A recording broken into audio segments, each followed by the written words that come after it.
اس programme کے اخراجات جو اسمر منسٹریز کے دوست اور پارٹنرز ادا کرتے ہیں۔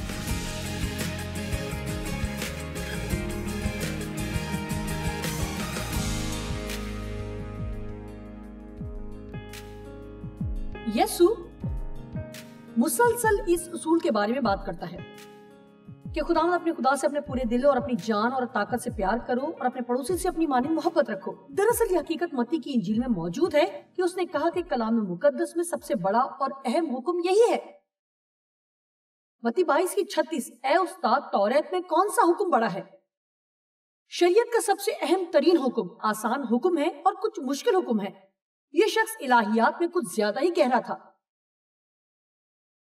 اس نے اس سے کہا کہ خداوند اپنے خدا سے اپنے سارے دل اور اپنی ساری جان اور اپنی ساری عقل سے محبت رکھ۔ یہ سب سے بڑا اور پہلا حکم یہی ہے، اور دوسرا اس کی مانند یہ ہے کہ اپنے پڑوسی سے اپنے برابر محبت رکھ۔ اب دیکھیں یعقوب 2 یعقوب کہتا ہے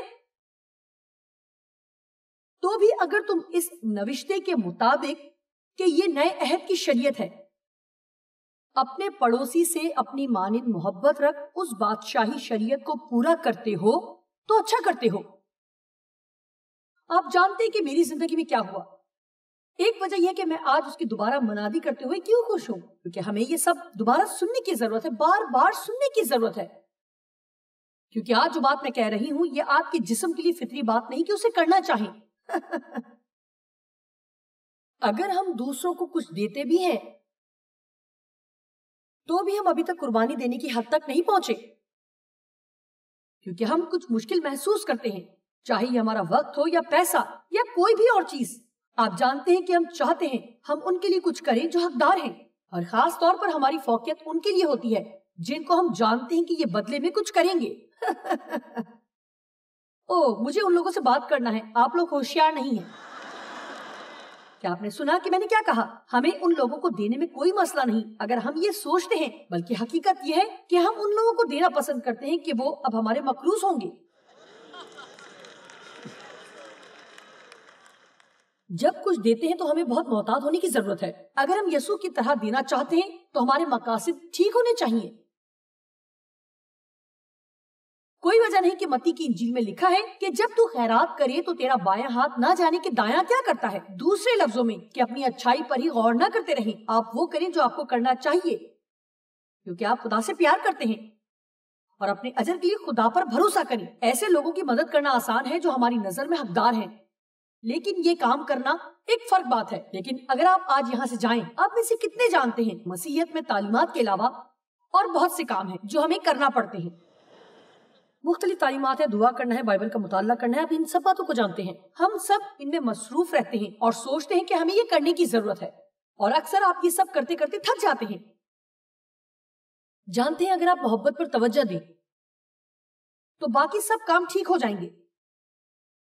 ہو سکتا ہے کہ آپ کی زندگی میں کسی قسم کا برا رویہ ہے اور آپ کی توجہ صرف ان بری عادتوں کو ختم کرنے پر ہوتی ہے۔ اگر آپ صرف خدا سے اور لوگوں سے پیار کرنے پر توجہ کریں تو وہ وقت دور نہیں ہوگا کہ آپ کو پتہ بھی نہیں چلے گا کہ یہ بری عادتیں کہاں گئی ہیں۔ ہماری زیادہ توجہ اس پر ہوتی ہے کہ جو غلط ہے اسے ٹھیک کریں، بجائے اس کے کہ وہ کریں جو کرنا درست ہے۔ جی ہاں، میں اسے پھر سے دوبارہ کہوں گی، ہماری زیادہ توجہ اس پر ہوتی ہے کہ جو غلط ہے اسے ٹھیک کریں، بجائے اس کے کہ وہ کریں جو کرنا درست ہے۔ میں نے عادات کے بارے میں کتاب لکھی ہے، عنوان ہے نئی عادات اپنانا اور بری کو ختم کرنا۔ میں نے یہ نہیں کہا کہ بری عادتوں کو ختم کریں اور نئی عادات اپنائیں، میں نے کہا کہ نئی عادات اپنائیں اور بری کو ختم کریں۔ جانتے ہیں کیوں؟ کیونکہ اگر آپ درست کام کرنے پر توجہ دیں گے تو غلط کام کی آپ کی زندگی میں کوئی گنجائش ہی نہیں ہوگی، لیکن اگر آپ اپنی پوری زندگی غلط چیزوں کو ٹھیک کرنے میں گزار دیں تو کبھی بھی درست کام نہیں کر سکیں گے۔ کیا ہم ایسا ہی نہیں کرتے؟ جو کچھ غلط ہے ہم ہمیشہ اس پر ہی توجہ دیتے ہیں، یہاں تک لوگوں کے ساتھ معاملات میں بھی اکثر ہم ارادی طور پر لوگوں کو بتاتے ہیں کہ انہیں اپنی زندگی ٹھیک کرنے کی ضرورت ہے، لیکن اگر ہم اس تعلق سے دعا کریں اور ان کے اچھے کاموں کی حوصلہ افزائی کریں تو ممکن ہے کہ وہ زیادہ حوصلہ پا کر اپنی بری باتوں کو ٹھیک کر لیں۔ یہ تو میری سوچ سے بھی زیادہ بہتر ہو گیا ہے، مجھے نہیں معلوم، آپ جانتے ہیں۔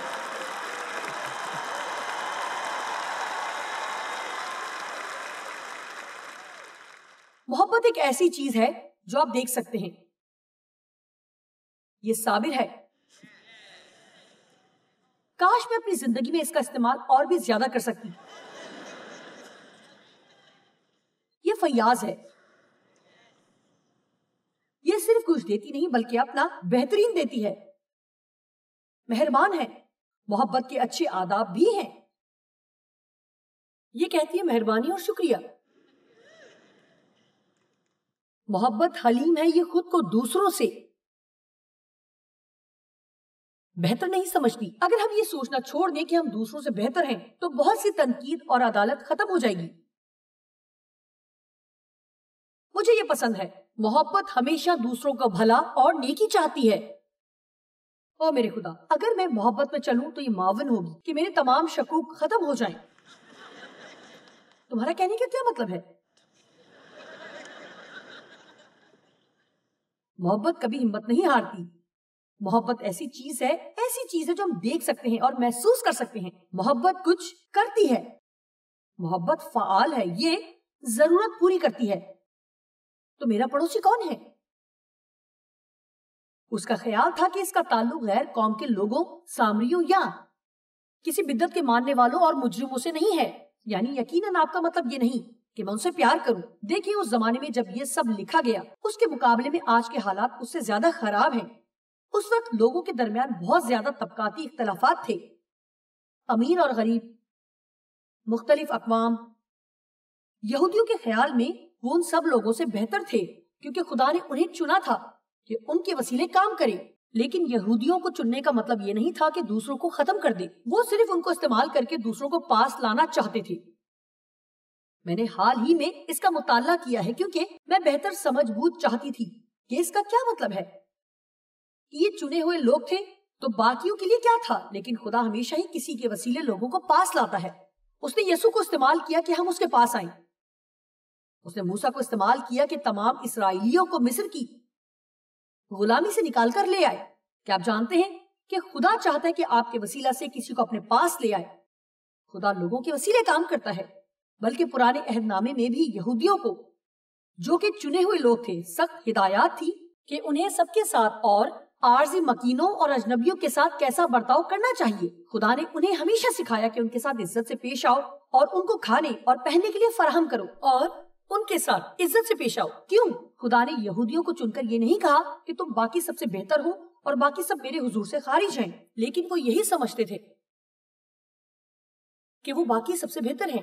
تو انہوں نے کیا کیا کہ انہوں نے اپنے اور دوسروں کے بیچ نظر نہ آنے والی دیوار کھڑی کر لی. وہ شریعت سے واقف تھے، وہ حوالے بھی دے سکتے تھے، لیکن شاید اس وقت رنگ نہیں ہوتے تھے. اگر رنگ ہوتے تو وہ لازمی ان سے آیات پر نشان بھی لگاتے. ان کے پاس ہماری طرح بائبل نہیں تھی، لیکن ان کے پاس جو بھی تھا وہ پڑھ سکتے تھے، اور اگر موقع ہوتا تو اس پر نشان بھی لگاتے اور شاید گھر کے دروازے پر چسپاں کر دیتے، کیونکہ وہ اس بات پر کافی فخر کرتے کہ وہ کیا کچھ جانتے ہیں. میرا خیال ہے کہ ہم بھی کچھ ایسے ہی ہیں. شاید آپ کے پاس لائبریری ہو جس پر آپ کو فخر ہو. لوگ اکثر مجھ سے کہتے ہیں کہ ہمارے پاس آپ کی تمام کتابیں موجود ہیں. میں انہیں دیکھ کر یقیناً کہہ سکتی ہوں کہ انہوں نے وہ کتابیں پڑھی ہی نہیں.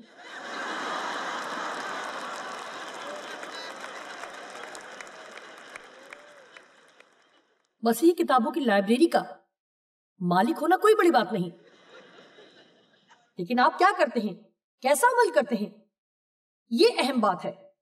اس لیے یسوع بھی اس شخص کو یہی سمجھانے کی کوشش کر رہا ہے اور ہم سے بھی یہی کہہ رہا ہے. یسوع نے کہا، میں تیرے سوال کا جواب دوں گا لیکن میں ایک کہانی سناؤں گا. اور اس نے یہی کیا.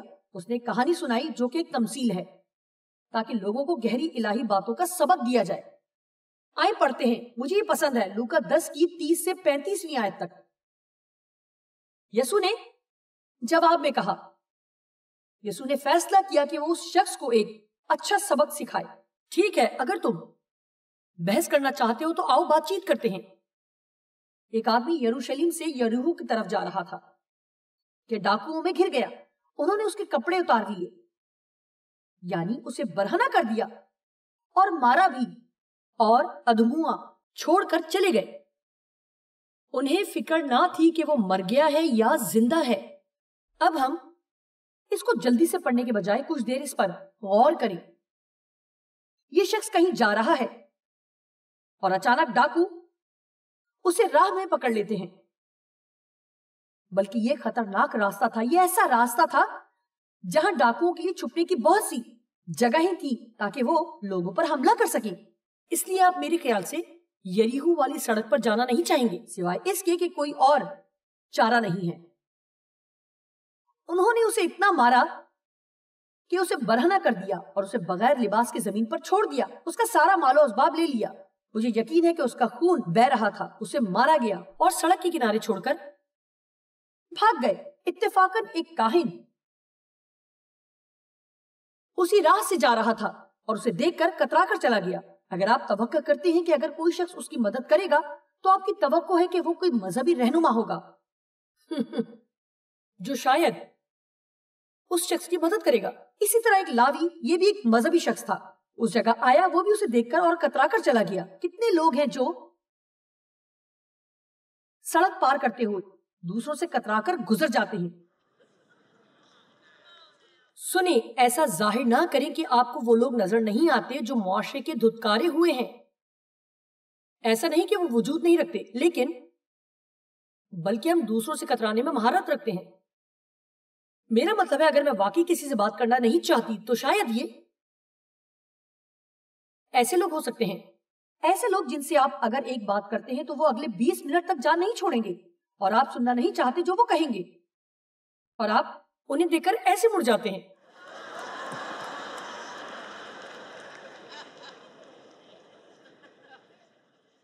ہو سکتا ہے کہ آپ ہر مرتبہ انہیں دیکھ کر بات نہیں کرنا چاہتے، لیکن اگر ہمارا دل واقعی خدا کے لیے کھلا ہے، اور ہو سکتا ہے کہ خدا اس مرتبہ کہے میں چاہتا ہوں کہ تم اس کی سنو، تم اسے 15 منٹ دے کر میری خدمت کرو گے.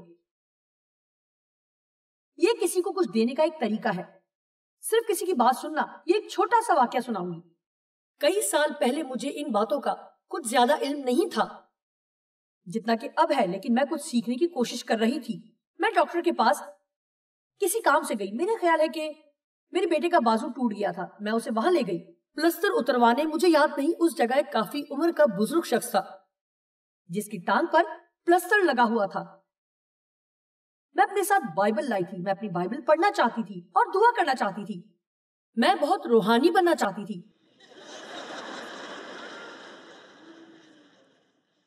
یہ بڑی عمر کا شخص مجھ سے بات کرنا چاہتا تھا. وہ بتانا چاہتا تھا کہ کس طرح وہ برف پر گرا اور پلسٹر کے بارے میں، اور کہ اسے کب سے یہ مسئلہ ہوا ہے، وہ کیسا محسوس کرتا ہے اور اسی طرح کی باتیں. لیکن میں یہ سب باتیں سننا نہیں چاہتی تھی. میں صرف روحانی بننا چاہتی تھی. کیا کوئی آج یہاں سن رہا ہے؟ میرے پاس آپ کے لیے وقت نہیں ہے. میں صرف بائبل پہ نشان لگانا چاہتی ہوں.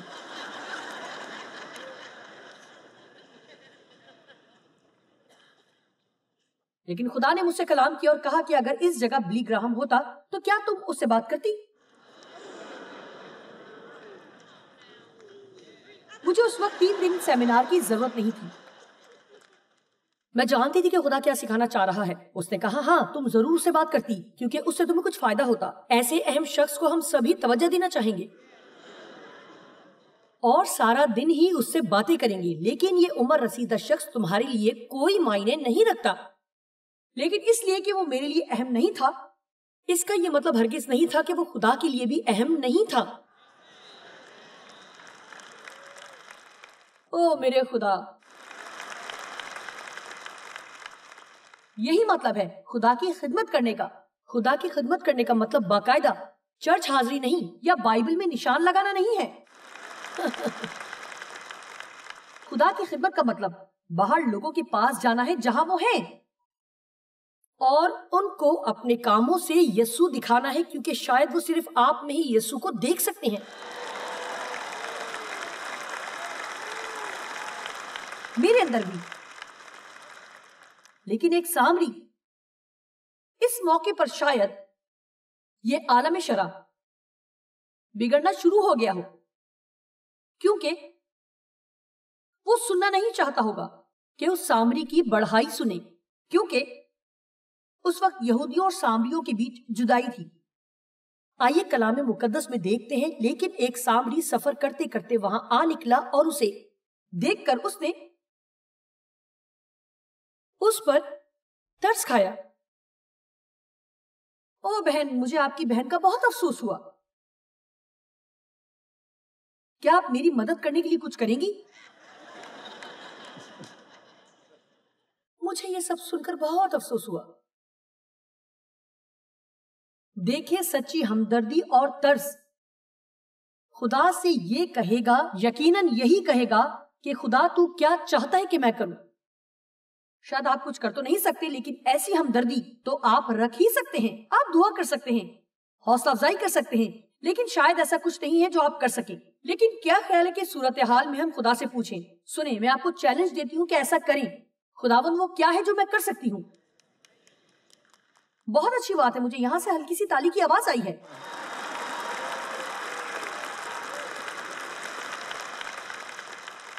میں ایک بات بتاؤں گی کہ خدا نے مجھ سے کلام کیا کچھ سال پہلے. شاید آپ کو یہ ناپسند آئے، لیکن سنیے، میں کسی کی مدد کے لیے خدا سے درخواست کر رہی تھی. خدا نے کہا کہ تم مجھ سے کیوں درخواست کر رہی ہو، تم بھی اس کی مدد کر سکتی ہو.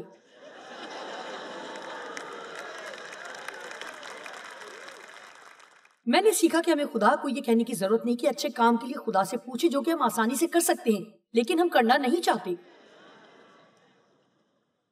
میں نہیں جانتی، شاید آپ کسی کے ساتھ کام کرتے ہیں جسے کسی قسم کی مشکل درپیش ہے. اس کے شوہر کی نوکری چھوٹ گئی ہے یا کچھ بھی، اور آپ کو کہیں سے پتا چلا ہے کہ انہوں نے 3 مہینے کا کرایہ ادا کرنا ہے اور شاید انہیں گھر خالی کرنا پڑے. اے خداوند، کسی کو بھیج جو سوزی کا کرایہ دے سکے.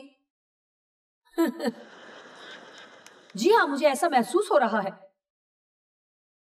آپ کو سامنے آ کر یہ باتیں سکھانی چاہیے. سنیے کہ اگر میں کچھ ایسا کہوں جو آپ کو پسند آئے تو آپ واو، لیکن جب کہوں کہ اس کا کرایہ ادا کرنا ہے تو پھر ایسے. لیکن میں اس کا کرایہ کیوں ادا کروں؟ اس کا تو میرے ساتھ سلوک بھی اچھا نہیں ہے.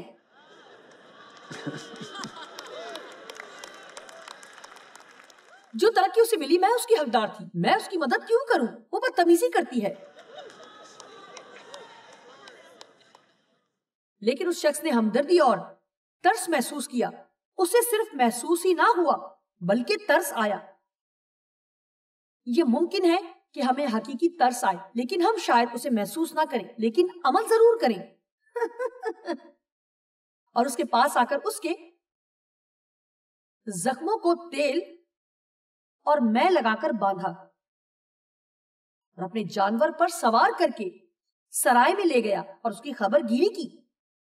دیکھیں جو کچھ میں نے پڑھا ہے اور لکھا ہے کہ سامری نے اس کے زخموں کو باندھا، لیکن غور کریں کہ شاید اس کے پاس پٹیوں سے بھرا ہوا تھیلا نہیں تھا، جس کا مطلب یہ ہے کہ شاید اس نے اپنے کپڑے پھاڑ کر اس کی پٹیاں بنائیں اور اس کے زخم باندھے. میں تصور کر سکتی ہوں کہ اسے اپنے گدھے یا گھوڑے پر سوار کیا یا اس کے پاس جو بھی سواری تھی، لیکن اس کا مطلب یہ ہے کہ اسے خود چلنا پڑا ہوگا. اس شخص کو کافی مشکل اٹھانا پڑ رہی ہے. دوسرے دن سرائے میں لے گیا اور اس کی خبر گیری کی. دوسرے دن 2 دینار 2 دن کی اجرت نکال کر بھٹیارے کو دیے اور کہا اس کی خبر گیری کرنا اور جو کچھ اس سے زیادہ خرچ ہوگا میں پھر آ کر تجھے ادا کر دوں گا. مجھے اس کی یہ بات بہت اچھی لگی کہ اس نے کوئی حد مقرر نہ کی کہ وہ اس شخص کی مدد کے لیے کیا کر سکتا ہے. یہ بہت بڑی بات ہے. وہ کہتا ہے کہ جو کچھ اور خرچ آئے میں وہ ادا کروں گا. میں نے کسی جگہ پڑھا ہے کہ اس نے جتنی رقم اس بھٹیارے کو دی شاید اس نے 24 دن کا خرچہ اس کے لیے ادا کیا ہوگا، لیکن اس کے لیے یہ 2 دن کی اجرت تھی. لیکن اس نے اس شخص کی بہت زیادہ مدد کی. میں پھر آ کر تجھے ادا کروں گا. دیکھیں ہم اکثر تھوڑی سی مدد کرتے ہیں شاید اپنے ضمیر کی تسلی کے لیے، لیکن ہم اتنا نہیں کرتے کہ اس کام کو مکمل کریں. میں آپ کے بارے میں نہیں جانتی، لیکن مجھے خوشی ہے کہ یسوع نے کہا کہ تمام ہوا. اس نے تمام دکھ برداشت کیے اور کام مکمل کیا. اس نے وہ سب کیا جو اسے کرنا لازمی تھا. آپ جانتے ہیں کہ میری ماں اور باپ اور میری خالہ جن کی ہم نے خبر گیری کی کیونکہ ان کی کوئی اولاد نہ تھی. میرے باپ کا انتقال ہوا شاید میرے خیال ہے کہ 6 سال پہلے، اور میری ماں کا شاید 3 سال پہلے، اور میری خالہ کا